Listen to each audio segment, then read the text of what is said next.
Hi guys! Kumusta? Ako si Red Quaresma at welcome back sa aking channel. At kung bago pala kayo sa aking channel, huwag niyong kalimutan na mag-subscribe at si Pine tiny bell button doon sa baba para updated kayo kung meron akong mga bagong video na i-upload dito sa aking channel. Yun, at para sa video ito, taste test na naman ang gagawin ko. So meron akong nakita guys sa supermarket.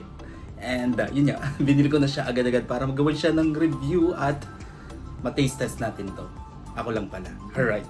So ito nga guys, yung Great Taste Dark Latte Ready to Drink Iced Coffee Cold Brew Experience. So yun siya guys. You know?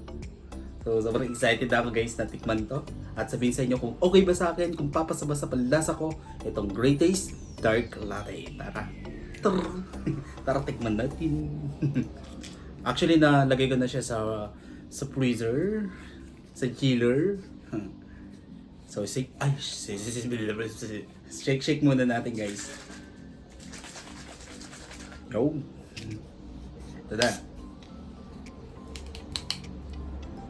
Oh, amoy na amoy yung kon guys. Aroma ng coffee. Wow. Okay sa akin to.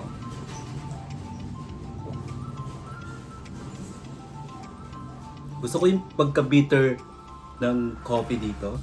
Masarap siya yung combination ng bitterness and then creamy taste nitong dark latte Great Taste.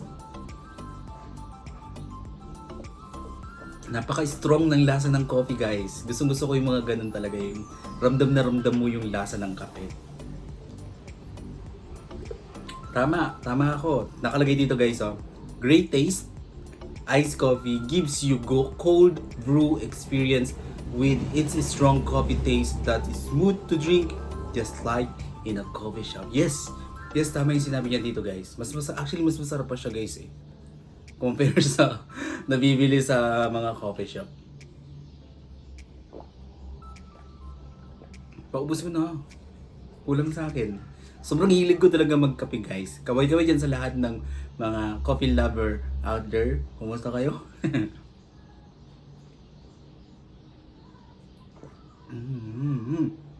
Kung bibigyan ko siya, kung i-rate ko siya, kung i-rate ko siya guys, bigyan ko siya ng 10 out of 10. Approve!